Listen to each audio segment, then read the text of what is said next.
Hello everyone, good morning. हम लोग next chapter start करते हैं। हमारा बैंकिंग तक चैप्टर्स खत्म हो गए।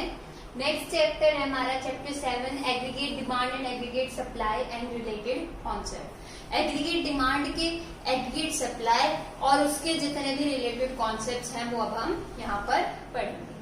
ठीक है, सबसे पहले अब मैं आपको फर्स्ट टॉपिक जो पढ़ाऊंगी वो क्या है कि एग्रीगेट डिमांड क्या होता है और उसके क्या क्या कॉन्सेप्ट्स हैं। तो आई थिंक मैं आपको 11th से पढ़ाती आ रही हूँ, तो ये तो आपको पता ही होगा कि एग्रीगेट डिमांड क्या होता है, एग्रीगेट सप्लाई क्या होता है। फिर भी मैं आपको एक बार बता देती हूँ कि माइक्रो इकोनॉमिक्स में मैंने बताया था कि हम इंडिविजुअल की स्टडी करते हैं, मैक्रो इकोनॉमिक्स में हम क्या करते थे, एग्रीगेट की स्टडी। तो माइक्रो में हमने पढ़ा था डिमांड, सप्लाई, तो ये सब क्या होते थे, ये जो डिमांड और सप्लाई होती थी ये किसकी होती थी, किसी इंडिविजुअल की होती थी। मतलब कोई इंडिविजुअल फर्म हो गई, कोई इंडिविजुअल इंडस्ट्री हो गई, ठीक है, कोई इंडिविजुअल कंज्यूमर हो गया, कोई प्रोड्यूसर हो गया। तो इंडिविजुअल के बारे में देखते थे, वो क्या कहलाता था, माइक्रो इकोनॉमिक्स में डिमांड एंड सप्लाई। मैक्रो में हम हमेशा क्या बात करेंगे, सभी लोगों की डिमांड, सभी लोगों की सप्लाई। हम यहाँ पर इंडिविजुअल की बात नहीं करेंगे। मतलब अगर डिमांड करें कि हम इस मार्कर की डिमांड कर रहे हैं, तो अगर मेरी सिर्फ अकेले मेरी की बात की जाए तो वो क्या होगा, इंडिविजुअल डिमांड, जो कि हम माइक्रो में पढ़ते थे।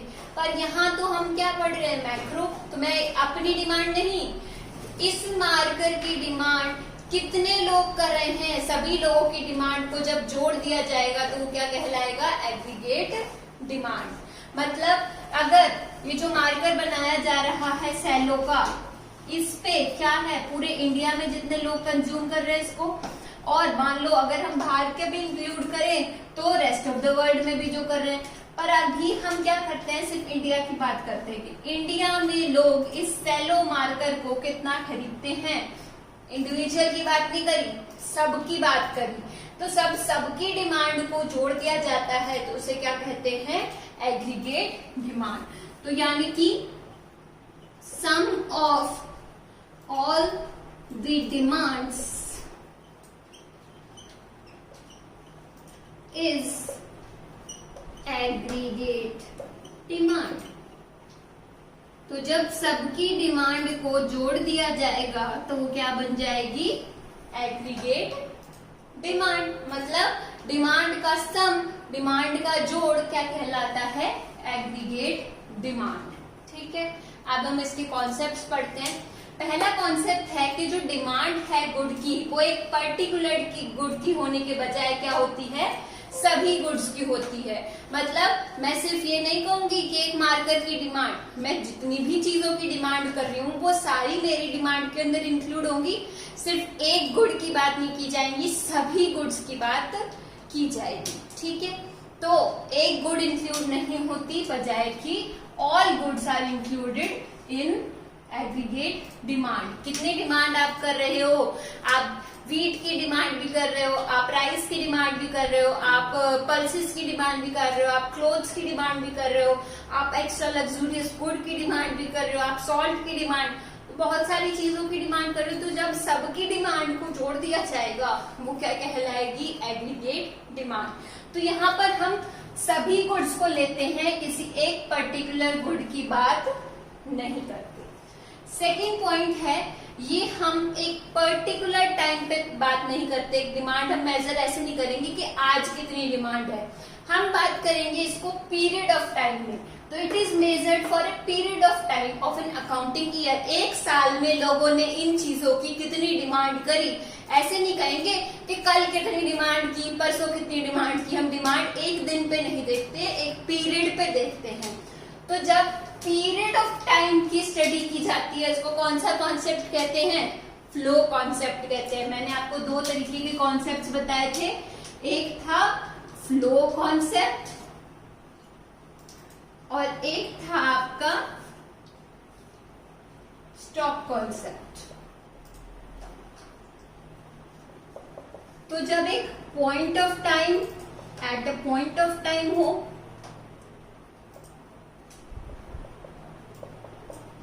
तो वो क्या कहलाता है, स्टॉक कॉन्सेप्ट। और जब पीरियड ऑफ टाइम की बात की जाए, लंबे समय की बात की जाए, तो वो क्या कहलाता है, फ्लो कॉन्सेप्ट।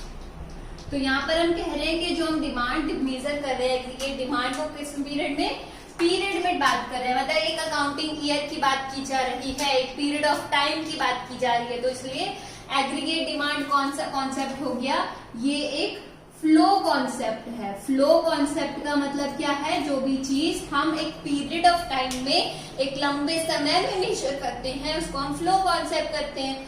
और एग्रीगेट डिमांड हम एक पीरियड अकाउंटिंग ईयर में मेजर कर रहे हैं, इसीलिए एग्रीगेट डिमांड क्या हो गया, एक फ्लो कॉन्सेप्ट है। तो ये हम डिफरेंट गुड्स को जोड़कर मेजर करते हैं, इसमें पीरियड ऑफ टाइम में मेजर किया जाता है, इसलिए इसको हम फ्लो कॉन्सेप्ट करते हैं।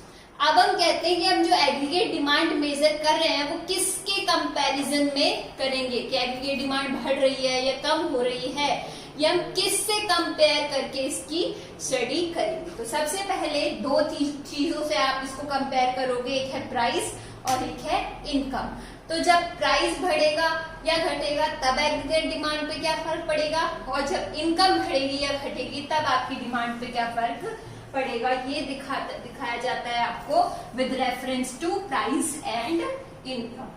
तो पहला है आपका विद रेफरेंस टू प्राइस। शुरू से पढ़ते आ रहे हो, तो इकोनॉमिक्स जब से शुरू हुई है, प्राइस के कंपैरिजन में डिमांड का। तो जब किसी चीजों का प्राइस इंक्रीज होता है तब आप क्या करते हो, वो कम खरीदते हो, तो एग्रीगेट डिमांड डिक्रीजेस। जब प्राइस किसी चीजों का कम हो जाता है, वो चीजें सस्ती हो जाती हैं, तब आप वो चीज ज्यादा खरीदते हो, तो एग्रीगेट डिमांड इंक्रीजेस। तो price increase, aggregate demand decrease, price decrease, aggregate demand increase. चीज महंगी होगी कम खरीदोगे, सस्ती होगी ज्यादा खरीदोगे। तो दोनों में कैसा रिलेशन हो गया, इनवर्स रिलेशनशिप। ठीक है, तो इनवर्स रिलेशनशिप का मतलब क्या होता है, नेगेटिव रिलेशन भी होता है। तो इसीलिए अगर हम एग्रीगेट डिमांड को प्राइस के रेफरेंस में देखते हैं, तो दोनों के बीच में कैसा रिलेशन है, नेगेटिव। प्राइस और एग्रीगेट डिमांड में क्यों, क्योंकि प्राइस जब बढ़ता है तब डिमांड कम हो जाती है, जब प्राइस कम होता है तो डिमांड ज्यादा हो जाती है। महंगी चीज कम खरीदी गई, सस्ती चीज ज्यादा खरीदी गई। अपोजिट रिलेशन, इनवर्स रिलेशन या नेगेटिव रिलेशन डिमांड कर्व कैसा हो गया, डाउनवर्ड स्लोपिंग। 11th क्लास से पढ़ते आ रहे हो, सबको पता है। नेक्स्ट है आपका with reference to level of income. अभी तो हमने प्राइस और एग्रीगेट डिमांड का रिलेशन देखा। नेक्स्ट हम देखते हैं इनकम, यानी कि वाई से डिनोट करते हैं हम इनकम को। लेवल ऑफ इनकम किससे डिनोट होगी, वाई से। इनकम का एग्रीगेट डिमांड से रिलेशन। अब बताओ, जब इनकम बढ़ेगी तो ज्यादा खरीदोगे या कम, भाई मेरी सैलरी बढ़ेगी तो मैं ज्यादा खर्च कर पाऊंगी, और जब मेरी सैलरी कम होगी, जब मेरी इनकम कम होगी, तो मैं कम खर्च करूंगी। हम किस चीज से अफोर्ड कर सकते हैं चीजें, अपनी इनकम से। जब इनकम बढ़ती है तो हम लग्जूरियस गुड खरीद लेते हैं, जब किसी की इनकम बहुत कम होती है तो वो सिर्फ बेसिक नीड्स की चीज खरीदता है। तो income increases, aggregate demand increases. Income decreases, aggregate demand also decreases. Income बढ़ेगी ज्यादा डिमांड करोगे, इनकम घटेगी कम डिमांड करोगे। कैसा रिलेशनशिप हो गया दोनों में, पॉजिटिव। तो aggregate demand with reference to level of income there will be positive relation. दोनों में पॉजिटिव रिलेशन होगा। क्यों, जब आपकी इनकम इंक्रीज होगी तो आप एग्रीगेट डिमांड इंक्रीज करोगे, और जब इनकम डिक्रीज होगी तब एग्रीगेट डिमांड को डिक्रीज करोगे। कैसा, सेम साइड मूव कर रहे हैं। इनकम बढ़ रही है तो डिमांड भी बढ़ रही है, इनकम घट रही है तो डिमांड भी घट रही है। कैसा रिलेशनशिप हो गया, पॉजिटिव। ऊपर वाले में क्या था कि प्राइस बढ़ रहा था तो एग्रीगेट डिमांड घट रही थी, प्राइस घट रहा था तो एग्रीगेट डिमांड बढ़ रही थी। कैसा रिलेशन था दोनों के बीच में, नेगेटिव। तो यहाँ पर कैसा रिलेशनशिप होगा, इनकम और डिमांड में। इनकम बढ़ रही है तो डिमांड बढ़ रही है, इनकम घट रही है तो एग्रीगेट डिमांड घट रही है। कैसा रिलेशन हो गया, पॉजिटिव। तो हमने एग्रीगेट डिमांड दो तरीके से या दो कंपैरिजन में पढ़ी। प्राइस में और एग्रीगेट डिमांड में कैसा रिलेशन है, नेगेटिव। इनकम में और एग्रीगेट डिमांड में कैसा रिलेशनशिप है, पॉजिटिव। आ गया समझ। Next point, aggregate demand is always measured in terms of total expenditure on goods and services। तो आप डिमांड का पता कैसे लगाओगे? अब ऐसा तो है नहीं किसी के घर घर जाके पता करोगे कि तुमने क्या खरीदा, तुमने कैसे खर्च किया, या तुम्हें ये पसंद है या ये पसंद है। ऑब्वियसली ऐसा तो आप नहीं कर सकते। तो आप डिमांड का पता कैसे लगाओगे? मार्केट में जितनी भी चीजें अवेलेबल हैं उस पे लोगों ने कितना खर्चा किया है, टोटल एक्सपेंडिचर कितना हुआ है उन गुड्स और सर्विसेज, दोनों लोगे गुड्स और सर्विसेज पे लोगों ने कितना टोटल एक्सपेंडिचर किया है, वो ही क्या होगी, उनकी डिमांड होगी। लोग जितना खर्च करेंगे, खर्च किस लिए कर रहे हैं, क्योंकि उनको वो चीज चाहिए, यानी कि उस चीज की वो डिमांड कर रहे हैं। तो ये मार्कर अगर मार्केट में है तो डिमांड नहीं की, अगर मैंने ये खरीद लिया तो मैंने इसकी डिमांड कर ली। तो इसीलिए एग्रीगेट डिमांड मेजर करने के लिए हम क्या कह देते हैं कि जो भी गुड्स एंड सर्विसेज पे टोटल खर्चा, टोटल एक्सपेंडिचर किया जा रहा है वो ही क्या है, हमारी एग्रीगेट डिमांड है।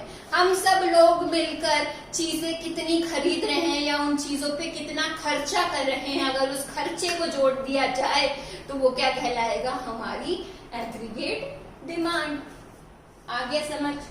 नेक्स्ट है, aggregate demand is always expressed as what people wish to spend and what people plan to spend at different level of income. हम हर एक लेवल ऑफ इनकम पे क्या करते हैं, कुछ चीजें खरीदना चाहते हैं और कुछ चीजों की प्लानिंग करते हैं।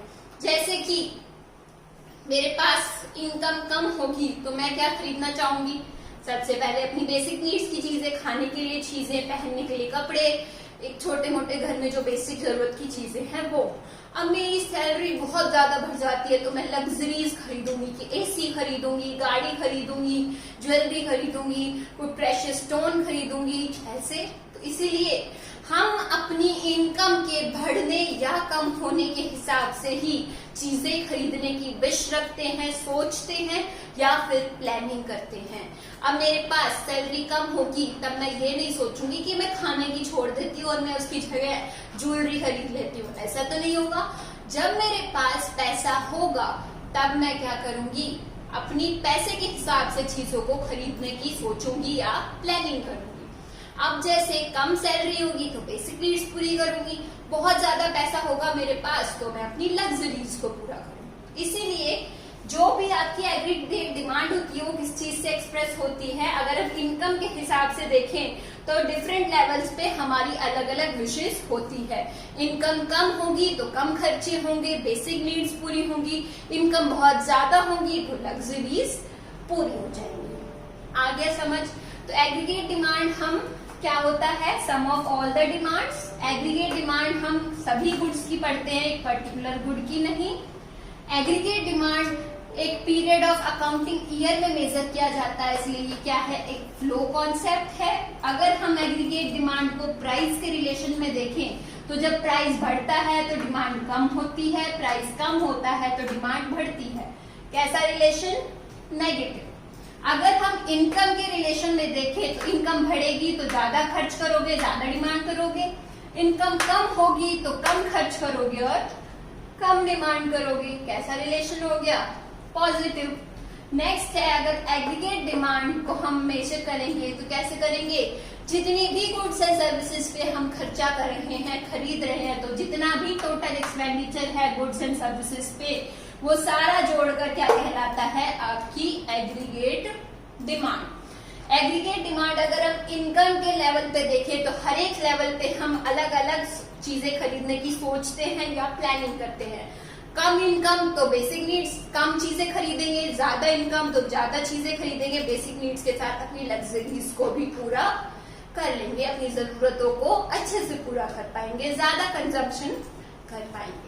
तो कम इनकम पे कम कंजम्पशन, ज्यादा इनकम पे ज्यादा कंजम्पशन। कंजम्पशन सबको पता है, सिर्फ खाने की चीजों को हम कंजम्पशन नहीं करते, कहते इकोनॉमिक्स में इकोनॉमिक्स में हम जो भी चीज खरीदे सभी चीज हमारी कंजम्पशन के अंदर आती है, चाहे वो खाना हो, चाहे वो कपड़ा हो, चाहे वो एसी हो, चाहे वो गाड़ी हो, चाहे वो म्यूजिक सिस्टम हो, चाहे वो बेड हो, कोई भी चीज जिस पे भी आप खर्चा कर रहे हो वो सारी चीज कंजम्पशन कहलाती है। ये दिमाग में डाल लो। क्यों? क्योंकि जो मैं कल आपको कॉन्सेप्ट बताऊंगी एग्रीगेट डिमांड का, उसमें हम देखेंगे कि कैसे आप मेजर करते हो, तो उसमें मैं आपको कंजम्पशन बताऊंगी। तो इसलिए कंजम्पशन पता होना चाहिए कि कंजम्पशन का मतलब ये नहीं कि आप जो चीज खा रहे हो। कंजम्पशन मतलब आपने जिस भी चीज पे खर्चा किया वो सारी चीज मिलाकर आपकी कंजम्पशन कहलाती है। इसमें कोई भी दिक्कत हो तो पूछ लेना, क्योंकि अब इससे आगे ही हम पढ़ेंगे कि इसके आगे के एक्सप्रेशंस क्या हैं। इसका शेड्यूल, एग्रीगेट डिमांड शेड्यूल पढ़ेंगे, एग्रीगेट डिमांड कर्व पढ़ेंगे। शेड्यूल सबको पता है, टेबल को ही हम शेड्यूल कहते हैं। तो पहले हम टेबल पढ़ेंगे, फिर हम उसका कर्व पढ़ेंगे। ठीक है, thank you. Good morning everyone. हम लोग चैप्टर 7 पढ़ रहे थे, एग्रीगेट डिमांड, एग्रीगेट सप्लाई और उसके कॉन्सेप्ट। मैंने आपको पिछली वीडियो में सिर्फ ये बताया था कि एग्रीगेट डिमांड क्या होता है। अब मैंने बोला था आपको कि हम नेक्स्ट वीडियो में क्या पढ़ेंगे कि हम उसका शेड्यूल और उसका कर्व देखेंगे। तो आज मैं आपको एग्रीगेट डिमांड का शेड्यूल यानी कि उसकी टेबल बता रही हूँ, और कल मैं उसको एग्रीगेट डिमांड का कर्व एक्सप्लेन करूँगी। चलो हम पढ़ते हैं एग्रीगेट डिमांड शेड्यूल। तो टॉपिक है हमारा बिहेवियर ऑफ एग्रीगेट डिमांड, जिसके अंदर हम एग्रीगेट डिमांड शेड्यूल पढ़ेंगे। शेड्यूल क्या होता है सबको पता है। जब किसी भी चीज को हम टेबल फॉर्म में लिखते हैं तो क्या कहलाता है? शेड्यूल। तो यहाँ हमने एग्रीगेट डिमांड को इनकम के कंपैरिजन में टेबल के तौर पर दिखाया है, तो इसीलिए ये क्या है हमारा aggregate demand schedule. Aggregate demand को मैंने आपको कल वाले कॉन्सेप्ट में समझाया था कि एग्रीगेट डिमांड कैसे पता लगाते हैं कि लोग जितना भी खर्चा कर रहे हैं वो ही क्या है, उनकी डिमांड है। तो इसीलिए जो टोटल एक्सपेंडिचर हो रहा है, what they wish to spend और what they want to spend, से हम पता लगाते हैं कि कितना वो चीजों को खरीद रहे हैं और कितना खरीद रहे हैं। That is their aggregate demand. ठीक है, तो हर एक गुड की एग्रीगेट डिमांड को हम ये भी कह सकते हैं कि उसकी एग्रीगेट एक्सपेंडिचर कितना है, या फिर हम उसको कह सकते हैं प्लान्ड एक्सपेंडिचर कितना है। तो aggregate demand is equals to always aggregate expenditure. आ गया समझ? चलो अब टेबल देखते हैं। टेबल में आपको मैं क्या एक्सप्रेस करने वाली हूँ कि जब हमारी इनकम 0 होगी या उससे बढ़ती चली जाएगी तब हम कितना एक्सपेंडिचर करेंगे या कितना चीजों की डिमांड करेंगे, वो क्या कहलाएगी? उसका aggregate schedule, aggregate demand schedule. सबसे पहले देखते हैं, जब हमारी इनकम 0 है तब हम क्या कर रहे हैं? 30 यूनिट्स की डिमांड कर रहे हैं। अब आप बोलोगे कि भाई इनकम ही 0 है, जब कोई कुछ कमा ही नहीं रहा तो वो डिमांड कैसे कर रहा है या वो खर्चे कैसे कर रहा है? तो क्या आपको क्या लगता है कि जो कोई कमाता नहीं है या जो कोई काम नहीं करता, क्या वो कोई चीज खाता नहीं है, भूखा रहता है? नहीं, सबको खाने के लिए, अपने सर्वाइवल के लिए कुछ चीजें चाहिए होती हैं। तो वो सर्वाइवल के लिए जो चीजें चाहिए होती हैं उन पे वो खर्चा करता है, उनको वो खरीदता है, चाहे कैसे भी खरीदे। तो इसीलिए जब इनकम 0 होती है तब भी हम कुछ डिमांड करते हैं, कुछ एक्सपेंडिचर कैसे करते हैं? कैसे करते हैं?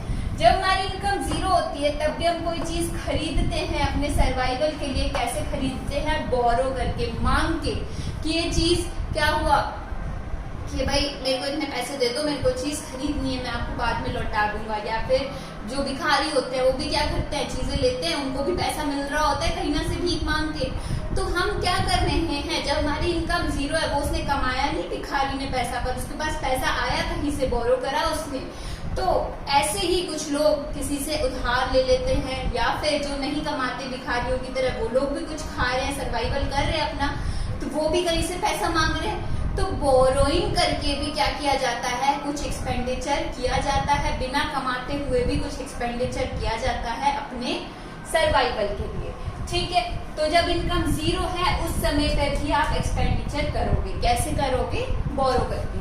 तो आपका ये जो पहला पॉइंट है जहाँ पर आपकी इनकम 0 है, यहाँ पे आपकी अर्निंग्स तो 0 है, यहाँ पर आपकी इनकम तो 0 है, पर क्या हो रहा है? आप एक्सपेंडिचर कर रहे हो। एक्सपेंडिचर है कुछ, कुछ एक्स अमाउंट का एक्सपेंडिचर आप कर रहे हो, कैसे कर रहे हो? बोरो करके।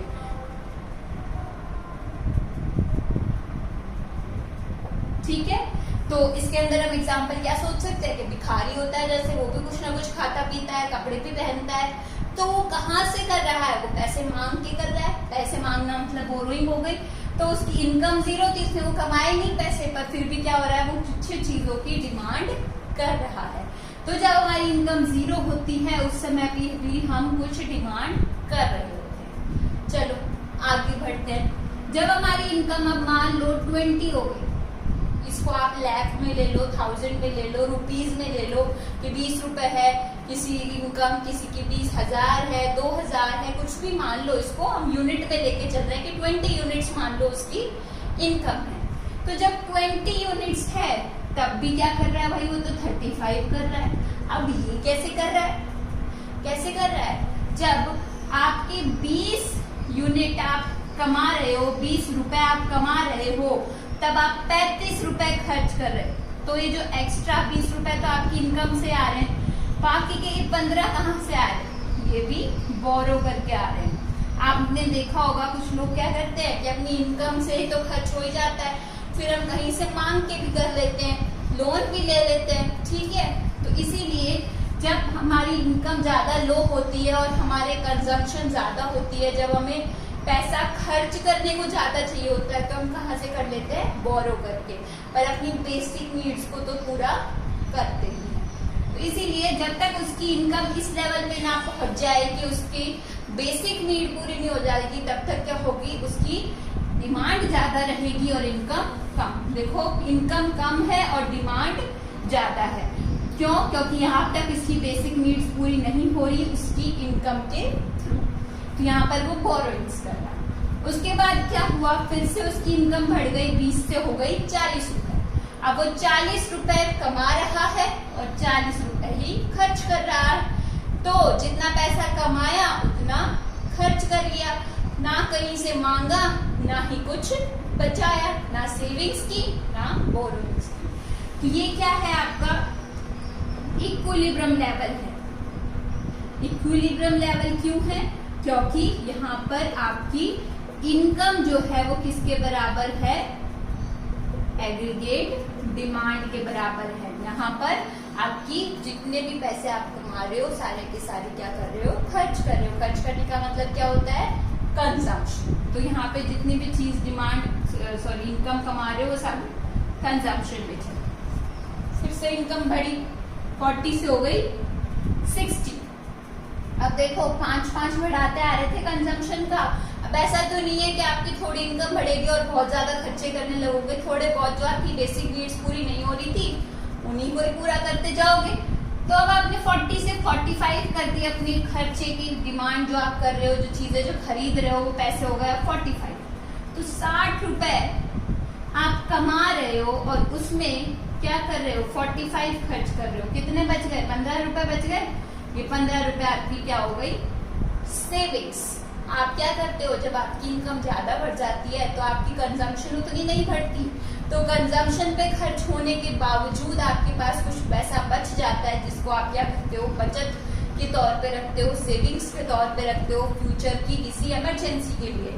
फ्यूचर में घर में कोई बीमार हो गया तो, फ्यूचर में आपको कोई घर खरीदना पड़ गया तो, फ्यूचर में आपके यहाँ कोई सेरेमनीज हो गई या कोई फंक्शंस हुए या फिर कोई शादी वादी हो गई उसके लिए, या ऐसे ही किसी और काम के लिए आप क्या करते हो? कुछ पैसे बचा कर रखते हो। अपने बच्चों की एजुकेशन के लिए, अपने बच्चों के फ्यूचर के लिए भी आप पैसे बचाते हो। तो इसीलिए जब आपकी इनकम एक लेवल तक बढ़ जाती है जहाँ पे आपकी नीड्स पूरी होने लगती है, तो जो एक्स्ट्रा पैसा बचता है उसको आप क्या करने लगते हो? सेव करने लगते हो। ठीक है, तो ये जो इक्विलिब्रियम लेवल था, इससे ऊपर क्या थी? आपकी एग्रीगेट डिमांड ज्यादा थी आपकी इनकम से। इसके नीचे देखो क्या हो रहा है? आपकी aggregate demand is less than your income. यहाँ पे इनकम ज्यादा है और डिमांड कम है, और इस इक्विलिब्रियम लेवल के ऊपर आपकी डिमांड ज्यादा है और आपकी इनकम कम है। देखो 60 पे देखो 45 रुपए खर्च हो रहे हैं। जब 80 रुपए कमाने लग गए तो 50 रुपए खर्च हो रहे हैं। 100 रुपए कमाने लगे तो 55 और 120 कमाने लगे तो 60। मतलब जैसे जैसे आपकी इनकम बढ़ती जाती है, आपकी एग्रीगेट डिमांड बढ़ रही है, पर उस लेवल पे नहीं बढ़ रही कि आपकी सारी इनकम खर्च हो जाए। जो बाकी का पार्ट बचेगा वो आप क्या करोगे, सेव करोगे, अपनी बचत करोगे। सबने देखा है, सबके पेरेंट्स बचा के रखते हैं, बैंक्स में पैसा जमा करते हैं, कहीं इन्वेस्ट भी करते हैं, तो ये क्या कहलाती है, सेविंग्स कहलाती है।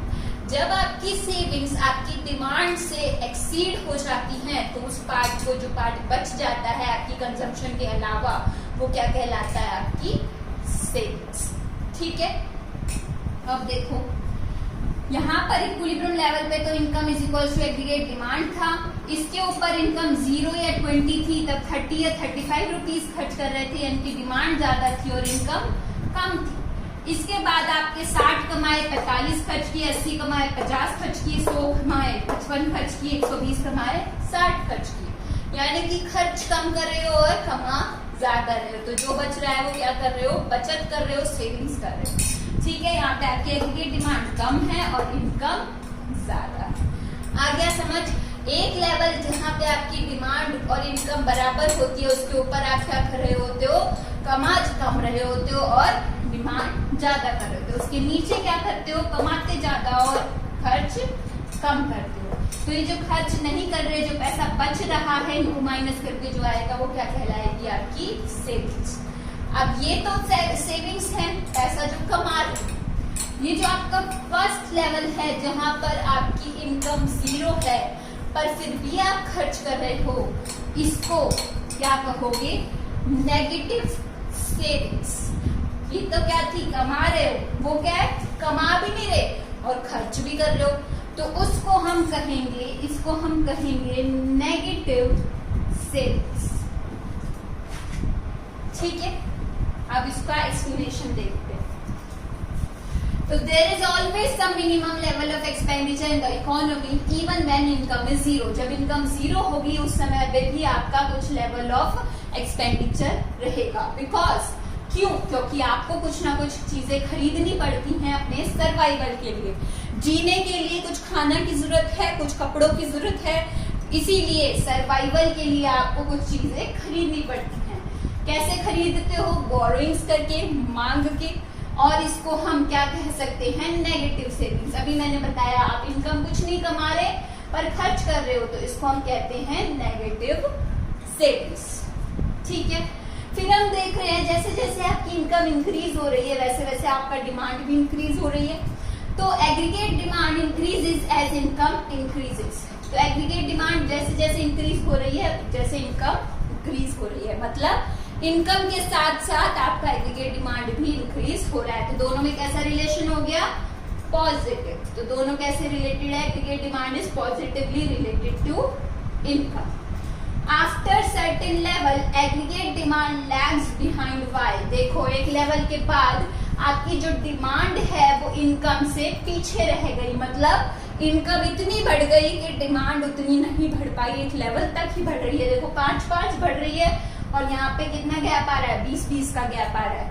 तो ये भी बढ़ रही है, ये भी बढ़ रही है, पर इनकम ज्यादा बढ़ रही है और डिमांड कम बढ़ रही है। ठीक है, because at higher level of income people start saving. तो ये क्यों बढ़ रहा है, जैसे जैसे आपकी इनकम ज्यादा बढ़ती है, आप एक लेवल पे क्या करते हो, अपनी इनकम का एक पार्ट सेव करने लग जाते हो। तो जैसे जैसे आपकी इनकम बढ़ रही है, एग्रीगेट डिमांड बढ़ रही है, पर वो पीछे रह जाएगी। क्यों, क्योंकि बाकी का बचा हुआ पार्ट अब आप क्या करने लगोगे, सेव करने लगोगे। आ गया समझ। एग्रीगेट डिमांड शेड्यूल क्या है कि इनकम 0 होगी तो भी खर्च करोगे, उससे ज्यादा करोगे, एक कमा रहे हो उससे भी ज्यादा होगा। क्यों, क्योंकि आपकी नीड्स पूरी नहीं हो रही। उसके बाद एक लेवल आएगा जहां इनकम और एग्रीगेट डिमांड बराबर, उसके बाद इनकम बढ़ेगी और एग्रीगेट डिमांड भी बढ़ेगी, पर एग्रीगेट डिमांड इनकम जितनी नहीं बढ़ पाएगी, क्योंकि एक पार्ट आप क्या करने लगोगे, सेव, क्योंकि आपकी नीड्स पूरी हो जाएंगी उससे। तो उस इक्विलिब्रियम के ऊपर डिमांड ज्यादा है और इनकम कम, और इक्विलिब्रियम के नीचे इनकम ज्यादा है और डिमांड कम। आगे समझ। क्योंकि बाकी का पार्ट आप क्या कर रहे हो, सेव कर रहे हो, और यहाँ पे जब इनकम 0 है तो भी कुछ खर्च कर रहे हो, उसको हम कहेंगे नेगेटिव सेविंग्स। आ गया समझ शेड्यूल, एक बार ढंग से देख लेना, इसी से थ्रू हम क्या पढ़ेंगे, इसका कर्व एक्सप्लेन कर दूंगा। तो अगर ये टेबल में कोई भी दिक्कत हो, कुछ भी समझ नहीं आ रहा है, तो आप मुझसे पूछ सकते हैं।